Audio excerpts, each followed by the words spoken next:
يا معشر الأنصار، أوجدتم على رسول الله صلى الله عليه وسلم في أنفسكم في لعاعة من الدنيا، شاة وبعير وبقرة، في لعاعة من الدنيا أعطيتها أقواما أتألفهم بها على الإسلام، ووكلتكم إلى إيمانكم. أنا أعطي الأقوام شاة وغنما لأجل أن أزيد إيمانهم. أنتم قلوبكم مليئة بالإيمان، لا تحتاجون إلى زيادتها بشيء. يا معشر الأنصار، أما يرضيكم أن يذهب الناس بالشاة والبعير وتذهبون أنتم برسول الله صلى الله عليه وسلم تسوقونه إلى رحالكم؟ فوالله ما تذهبون به أنتم خير مما يذهب به أولئك. فبكوا، ولم يستطع أحد منهم أن يرفع بصره إلى بصر رسول الله عليه الصلاة والسلام. ثم قال صلى الله عليه وسلم: الناس دثار والأنصار شعار. والله لو سلك الناس فجا وسلكت الأنصار فجا لسلكت فج الأنصار، ولو سلك الناس طريقا وسلكت الأنصار طريقا لسلكت طريق الأنصار. اللهم اغفر للأنصار وأبناء الأنصار وأبناء أبناء الأنصار. ولد الهدى فالكائنات ضياء، وفم الزمان تبسم وثناء. الروح والملأ الملائك حوله، الدين والدنيا به بشراء. والعرش يزهو والحضيرة تزدهي، والمنتهى والسدرة العصماء. وحديقة الفرقان ضاحكة الرباب الترجمان، شذية غناء. والوحي يقطر سلسلا من سلسل، واللوح والقلم البديع رواء. نظمت أسامي الرسل فهي صحيفة في اللوح، واسم محمد طغراء. اسم الجلالة في بديع حروفه ألف هنالك، واسم طه الباء. يا خير من جاء الوجود، تحية من مرسلين إلى الهدى بك جاءوا. بيت النبيين الذي لا يلتقي إلا الحنائف فيه والحنفاء. خير الأبوة حازهم لك آدم دون الأنام، وأحرزت حواء. هم أدركوا عز النبوة، وانتهت فيها إليك العزة القسعاء. خلقت لبيتك وهو مخلوق لها، إن العظائم كفؤها العظماء. بك بشر الله السماء فزينت، وتضوعت مسكا بك الغبراء. وبدا محياك الذي قسماته حق، وغرته هدى وحياء. وعليه من نور النبوة رونق، ومن الخليل وهديه سيماء. أثنى المسيح عليه خلف سمائه، وتهللت واهتزت العذراء. يوم يتيه على الزمان صباحه، ومساؤه بمحمد وضاء. الحق عالي الركن فيه، مظفر في الملك لا يعلو عليه لواء. ذعرت عروش الظالمين فزلزلت، وعلت على تيجانهم أصداء. والنار خاوية الجوانب حولهم، خمدت ذوائبها وغاض الماء. والآي تترى والخوارق جمة، جبريل رواح بها غداء. نعم اليتيم بدت مخايل فضله، واليتم رزق بعضه وذكاء.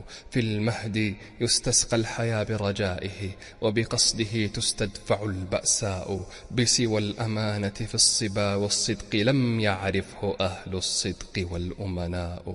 يا من له الأخلاق ما تهوى العلا منها، وما يتعشق الكبراء. لو لم تقم دينا لقامت وحدها دينا، تضيء بنوره الآناء. زانتك في الخلق العظيم شمائل، يغرى بهن ويولع الكرماء.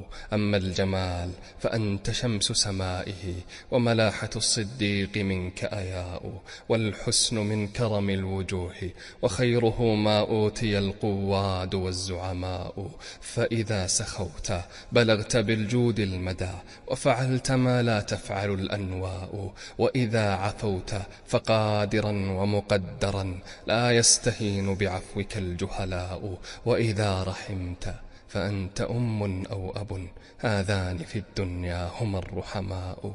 وإذا غضبت فإنما هي غضبة في الحق، لا ضغن ولا بغضاء. وإذا رضيت فذاك في مرضاته، ورضا الكثير تحلم ورياء. وإذا خطبت فللمنابر هزة تعر الندية، وللقلوب بكاء. وإذا قضيت فلا ارتياب، كأنما جاء الخصوم من السماء قضاء.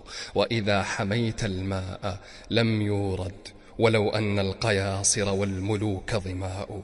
وإذا أجرت فأنت بيت الله، لم يدخل عليه المستجير عداء. وإذا ملكت النفس قمت ببرها، ولو أنما ملكت يداك الشاء. وإذا بنيت فخير زوج عشرة، وإذا ابتنيت فدونك الآباء. وإذا صحبت رأى الوفاء مجسما في بردك الأصحاب والخلطاء. وإذا أخذت العهد أو أعطيته فجميع عهدك ذمة ووفاء. وإذا مشيت على العدا فغضنفر، وإذا جريت فإنك النكباء. وتمد حلمك للسفيه مداريا، حتى يطيق بعرضك السفهاء. في كل نفس من سطاك مهابة، ولكل نفس من نداك رجاء.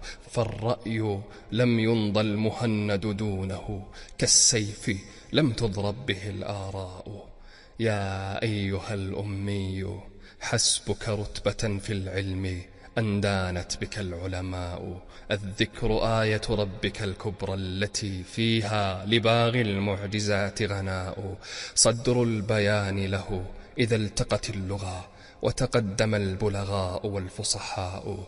نسخت به التوراة وهي وضيئة، وتخلف الإنجيل وهو ذكاء.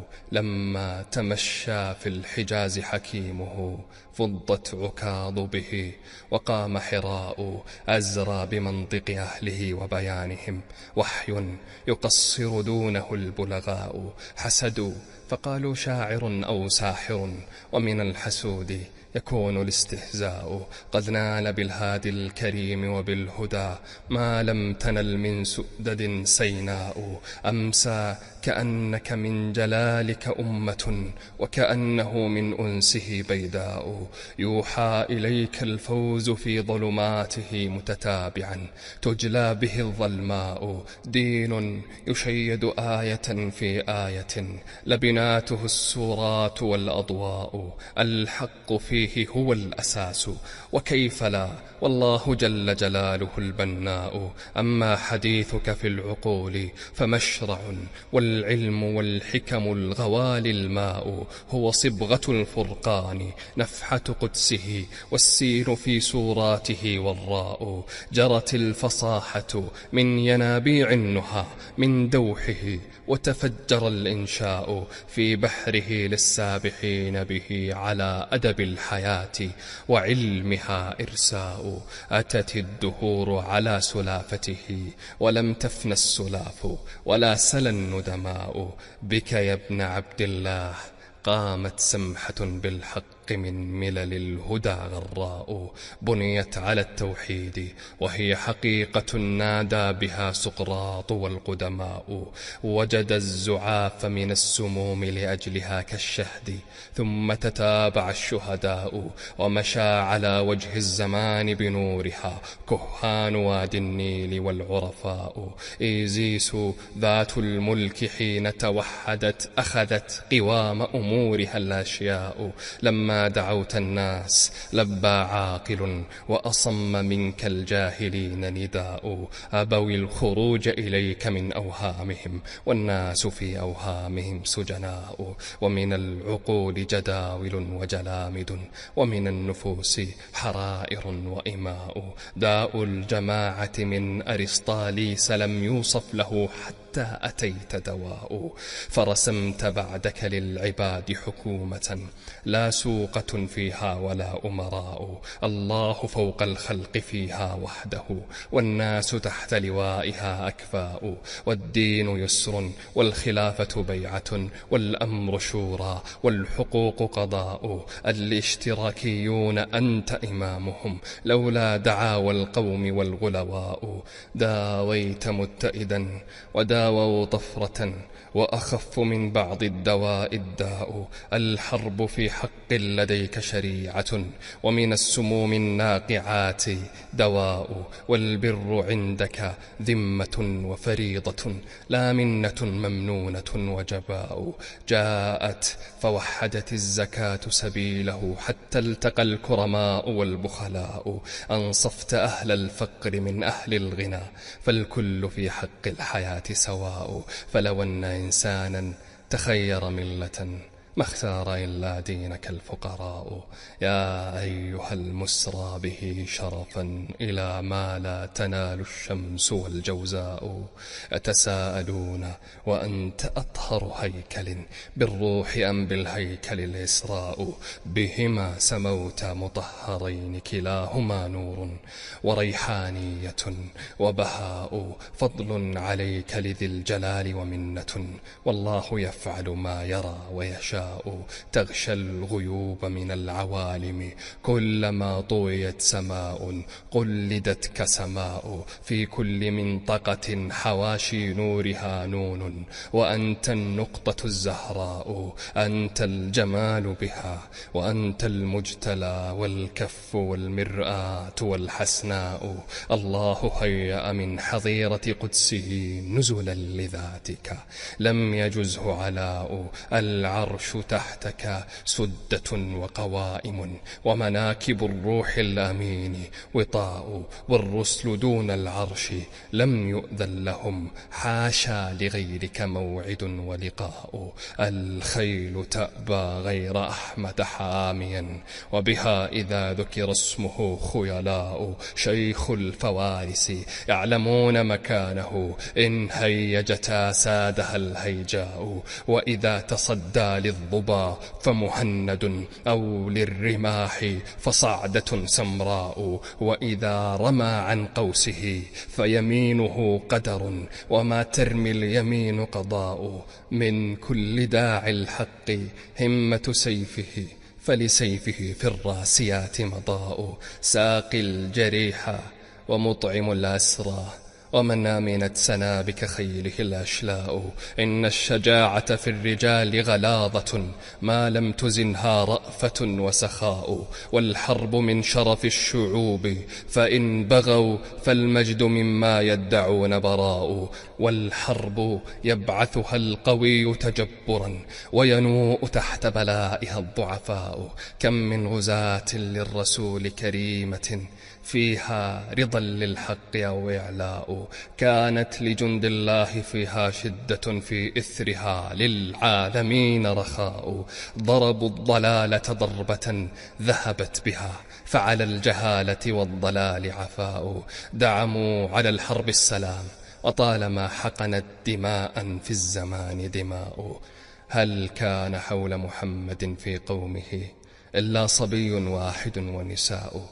فدعا فلبى في القبائل عصبة مستضعفون قلائل أنضاء. ردوا ببأس العزم عنه من الأذى ما لا ترد الصخرة الصماء. والحق والإيمان إن صبا على برد ففيه كتيبة خرساء. نسفوا بناء الشرك فهو خرائب واستأصلوا الأصنام فهي هباء. يمشون تغضي الأرض منهم هيبة وبهم حيال نعيمها إغضاء. حتى إذا فتحت لهم أطرافها لم يطغهم ترف ولا نعماء. يا من له عز الشفاعة وحده وهو المنزه ما له شفعاء. عرش القيامة أنت تحت لوائه والحوض أنت حياله السقاء. تروي وتسقي الصالحين ثوابهم، والصالحات ذخائر وجزاء. ألمثل هذا ذقت في الدنيا الطوى، وانشق من خلق عليك رداء. لي في مديحك يا رسول عرائس، تيمن فيك وشاقهن جلاء. هن الحسان فإن قبلت تكرما، فمهورهن شفاعة حسناء. أنت الذي نظم البرية دينه، ماذا يقول وينظم الشعراء؟ المصلحون أصابع جمعت يدا، هي أنت بل أنت اليد البيضاء. ما جئت بابك مادحا بل داعيا، ومن المديح تضرع ودعاء. أدعوك عن قوم الضعاف، لأزمة في مثلها يلقى عليك رجاء. أدري رسول الله أن نفوسهم ركبت هواها، والقلوب هواء. متفككون فما تضم نفوسهم ثقة، ولا جمع القلوب صفاء. رقدوا وغرهم نعيم باطل، ونعيم قوم في القيود بلاء. ظلموا شريعتك التي نلنا بها ما لم ينل في رومة الفقهاء. مشت الحضارة في سناها، واهتدى في الدين والدنيا بها السعداء. صلى عليك الله ما صحب الدجى حاد، وحنت بالفلا وجناء. واستقبل الرضوان في غرفاتهم، بجنان عدن آلك السمحاء. خير الوسائل من يقع منهم على سبب إليك، فحسبي الزهراء. سلوا قلبي غداة سلا وثابا، لعل على الجمال له عتابا. ويسأل في الحوادث ذو صواب، فهل ترك الجمال له صوابا؟ وكنت إذا سألت القلب يوما، تولى الدمع عن قلب الجوابا. ولي بين الضلوع دم ولحم، هما الواهي الذي ثكل الشبابا. تسرب في الدموع فقلت ولى، وصفق في الضلوع فقلت ثابا. ولو خلقت قلوب من حديد، لما حملت كما حمل العذابا. وأحباب سقيت بهم سلافا، وكان الوصل من قصر حبابا. ونادمنا الشباب على بساط، من اللذات مختلف شرابا. وكل بساط عيش سوف يطوى، وإن طال الزمان به وطابا. كأن القلب بعدهم غريب، إذا عادته ذكرى الأهل ذابا. ولا ينبيك عن خلق الليالي، كمن فقد الأحبة والصحابا. أخى الدنيا أرى دنياك أفعى، تبدل كل آونة إهابا. وأن الرقط أيقظ هاجعات، وأترع في ظلال السلم تابا. ومن عجب تشيب عاشقيها، وتفنيهم وما برحت كعابا. فمن يغتر بالدنيا فإني لبست بها فأبليت الثيابا. لها ضحك القيان إلى غبي، ولي ضحك اللبيب إذا تغابا. جنيت بروضها وردا وشوكا، وذقت بكأسها شهدا وصابا. فلم أر غير حكم الله حكما، ولم أر دون باب الله بابا. ولا عظمت في الأشياء إلا صحيح العلم والأدب اللبابا.